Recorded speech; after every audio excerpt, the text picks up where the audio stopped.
All right, so here's another thing I remember is about, like, about how they say, about how man is vain and the heart is deceitful above all things. Well, I was thinking, like, everybody is a mirror, so you have to kind of realize that they're either showing you something about yourself you don't want to see, either in their being different and having different gifts or whatever.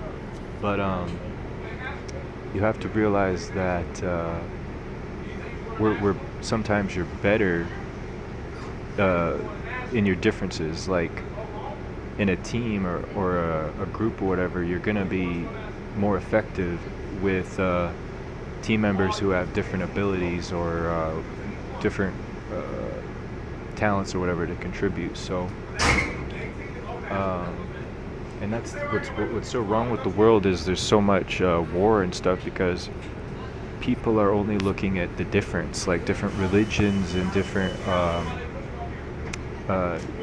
skin color, whatever, and credos, and that all comes from, man being separated. And Satan doesn't want people to like get together in harmony. He wants us to be separate and get into that stuff. So we just keep killing each other and coming up with more ways to stay divided and stay like medieval and caught up in that monarchy of oppression, instead of expanding out, into the heavens and like colonizing other worlds.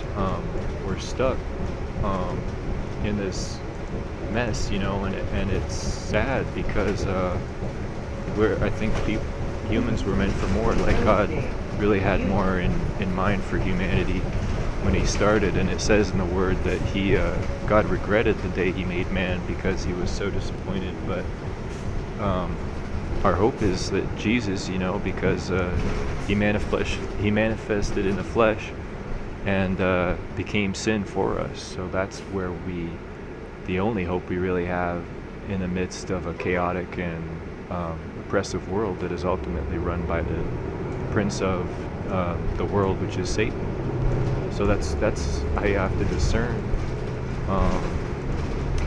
who's who and what's what. And God favors, the meek.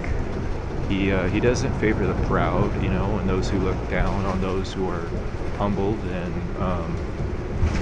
don't have as much, aren't as wealthier. So, and that also goes into the place of where Jesus said to be sharing and to love your neighbor as yourself, and not think yourself better than anyone. So I just want people to remember that too, is like, that's another big thing for me, is realizing that we're all mirrors. We all have something to reflect back that either we don't like to see or the other people don't like to see in themselves. So that was a big thing for me, and still is sometimes, because we all have egos, and that's you're always going to have an ego until you die.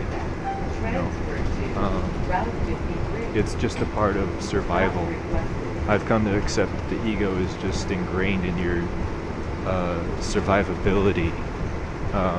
It's just hardwired into us, if you will. So you have to accept that too. And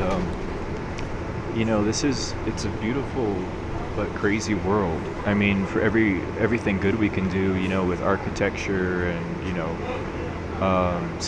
facilitating a well-working, healthy society, there's always going to be the other side, where the opposite of that, which is destruction and warfare and all the murder and death and hell that can be manifested in life. So I think that's where you have to kind of, again, meet God in the middle and realize that they are you and you are them.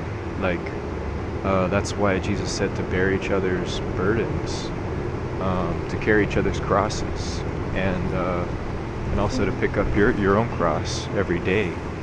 We all have crosses, and we all got something, to deal with. That's just a part of life. So try to own up to what other people are feeling, and there's a lot of narcissism, like in TV and stuff, and vanity, and that's trying to disconnect you from the truth, that we're all one, and that we're not really separate or better than anyone.